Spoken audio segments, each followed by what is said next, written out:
Who are you? I really want to know. Tell me, who are you? Iconic words by Pete Townsend of The Who that resonate every day in my work as a clinical psychologist. Tell me your story. Help me understand. Help me to really know you so I know how I can help you.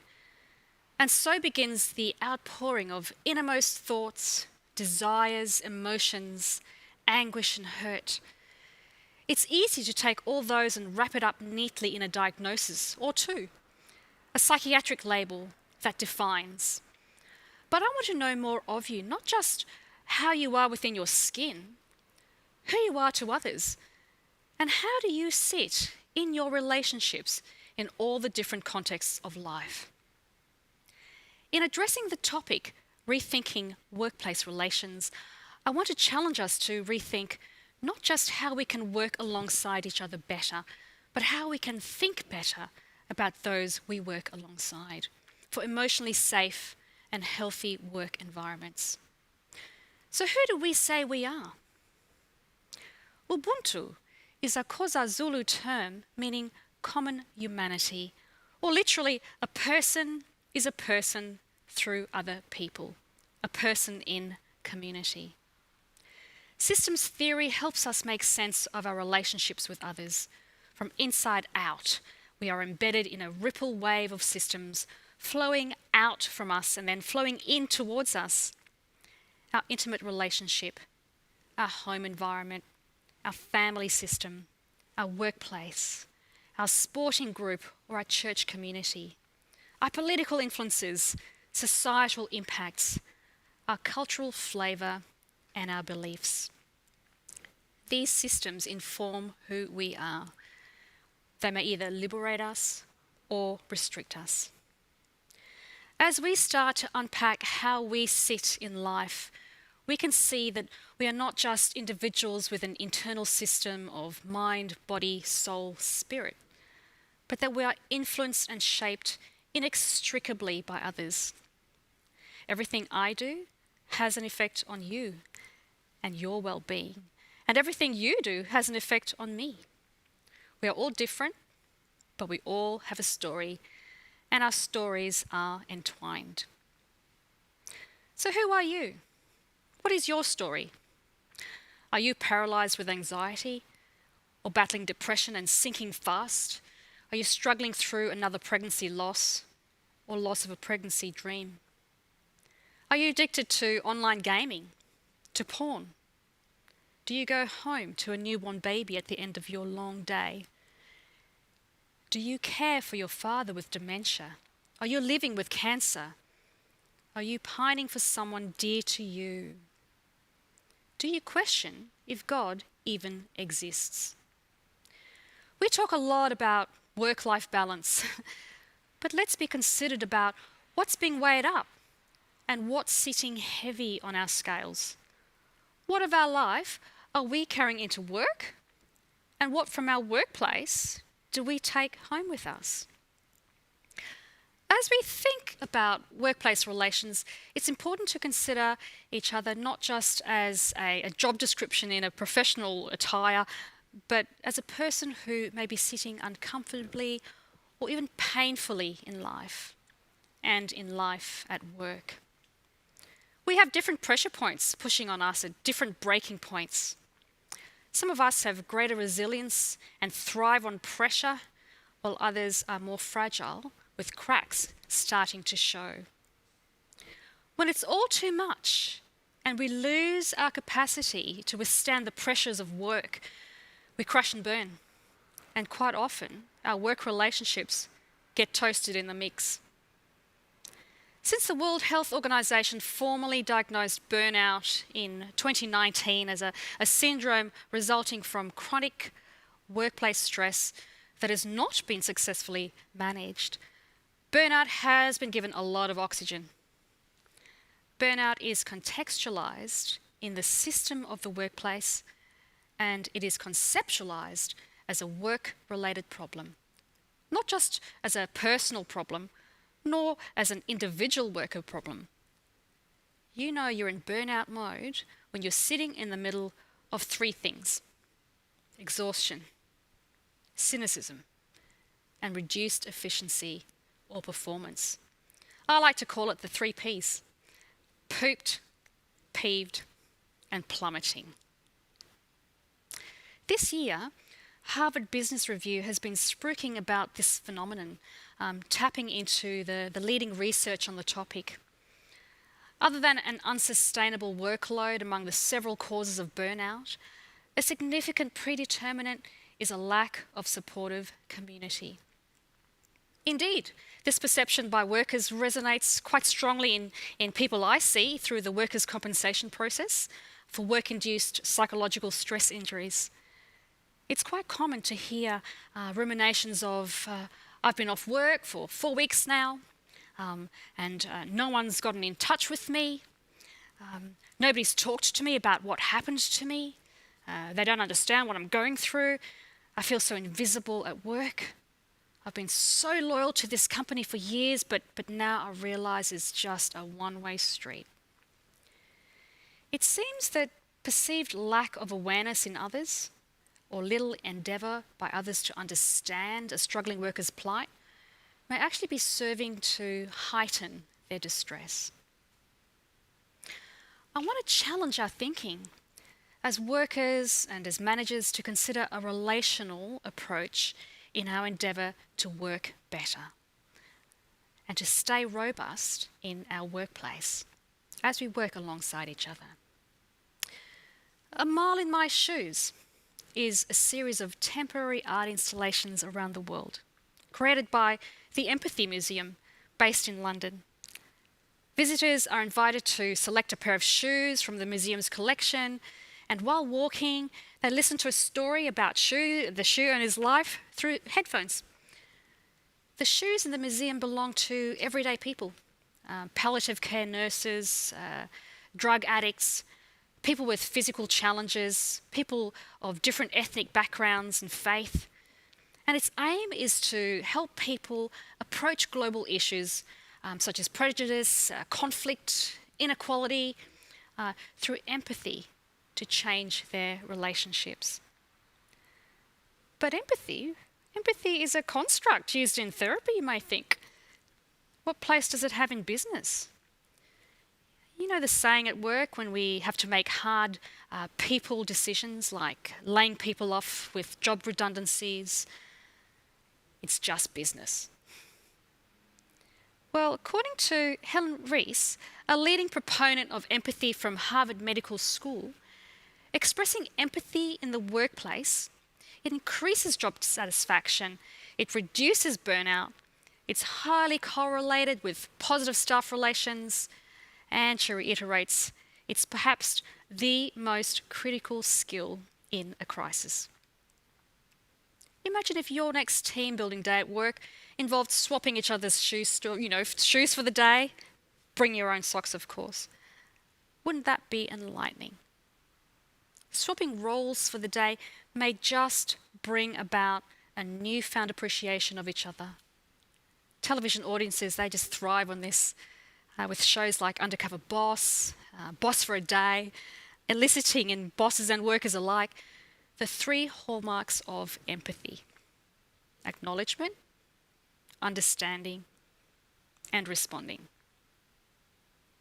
But let me tell you a story about Barnett Greenman.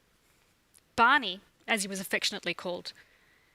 Barney was the only son born to Jewish parents. They were removed from their home in Rotterdam in 1942 and taken to Auschwitz, where they were separated. Barney and his mother, Elsa, did not survive what happened to them there.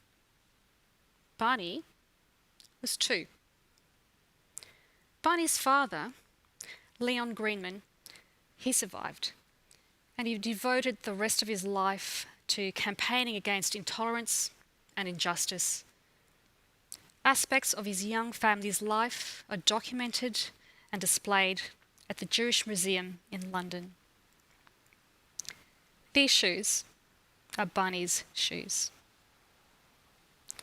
Walk a mile in my shoes. Empathy is seeing through another person's eyes. It's about understanding their experience, its effect on them, and then it's about responding genuinely, with compassion and with kindness. At its core, empathy facilitates connection. If we feel acknowledged, listened to, and understood, we feel connected.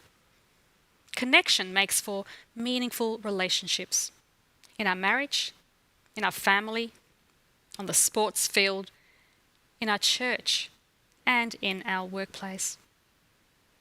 As with empathy, a strong sense of connection is identified in the research as mitigating workplace burnout.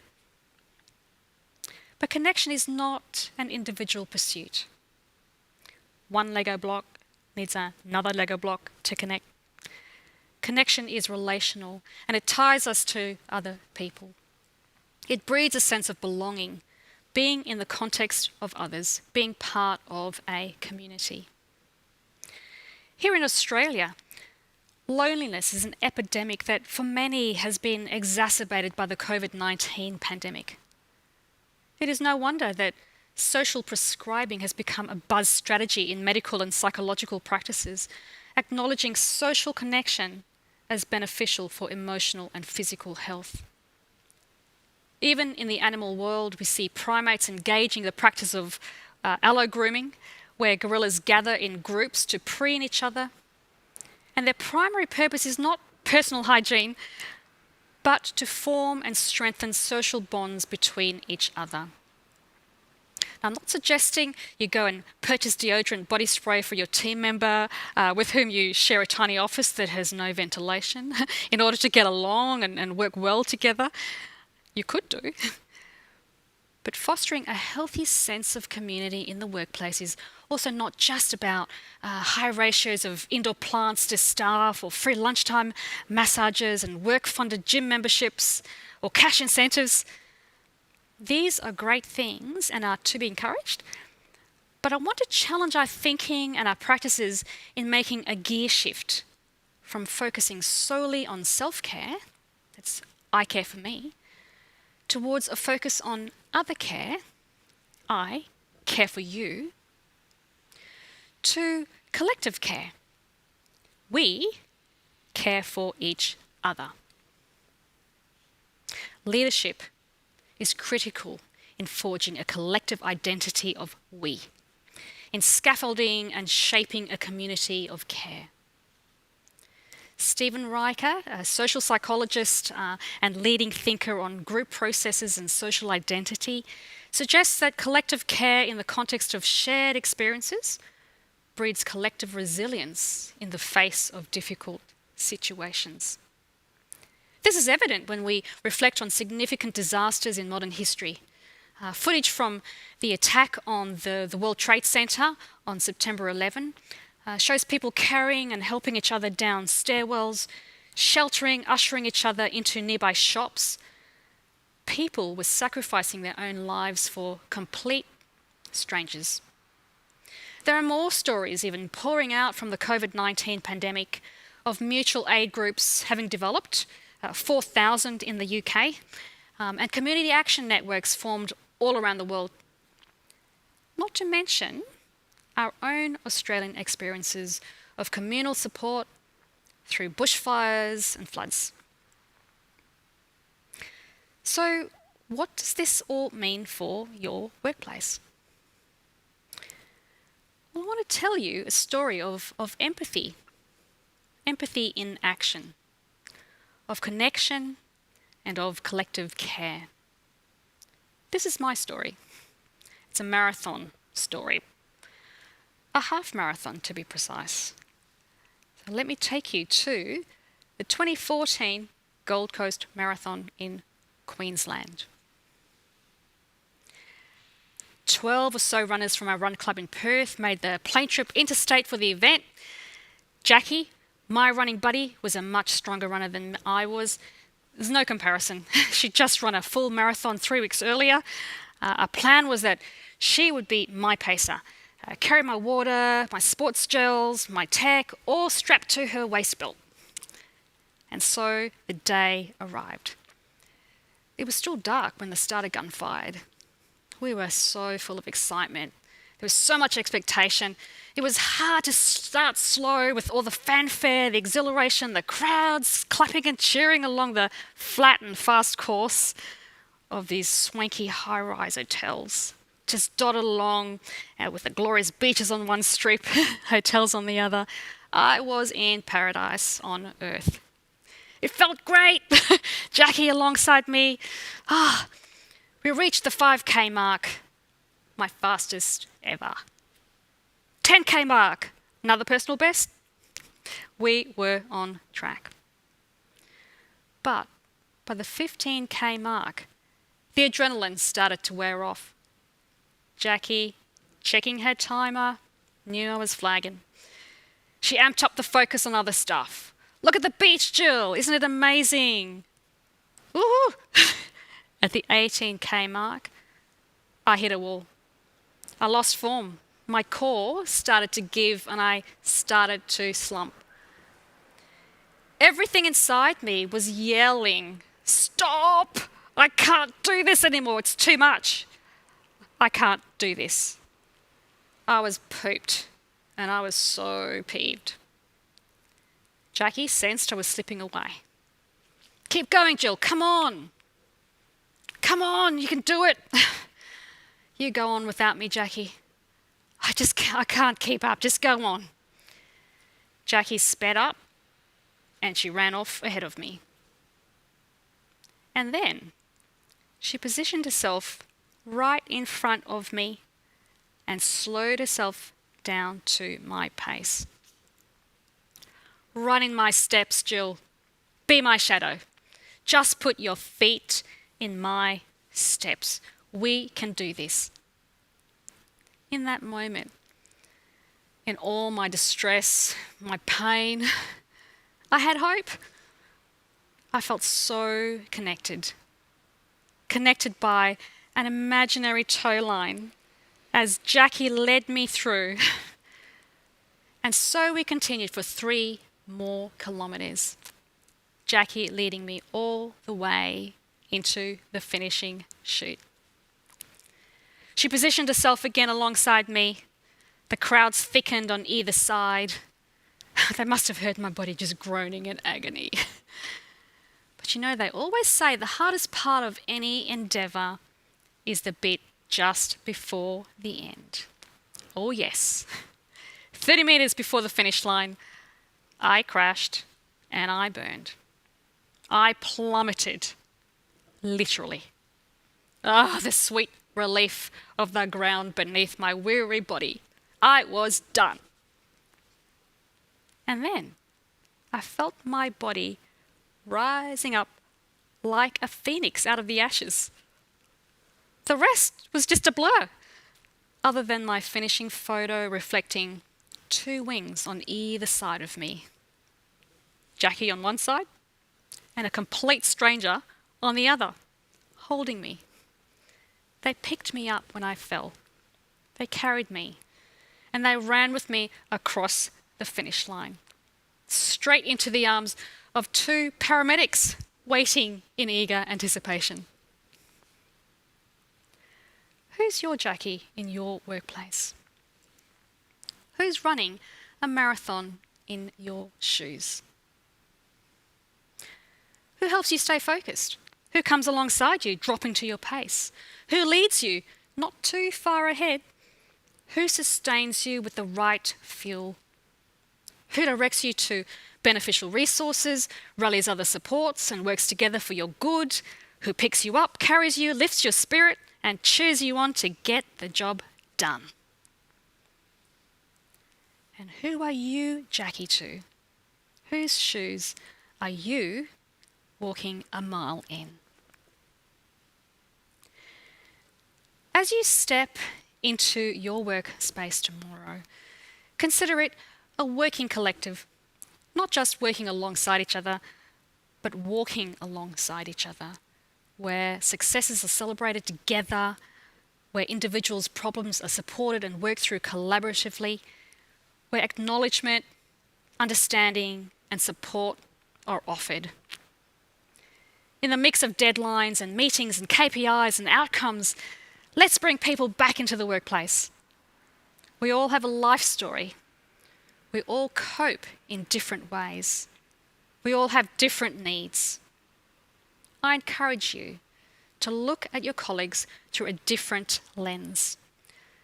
Let's rethink how we can better work alongside each other in our workplace, in connected community, with genuine empathy, and showing considered collective care.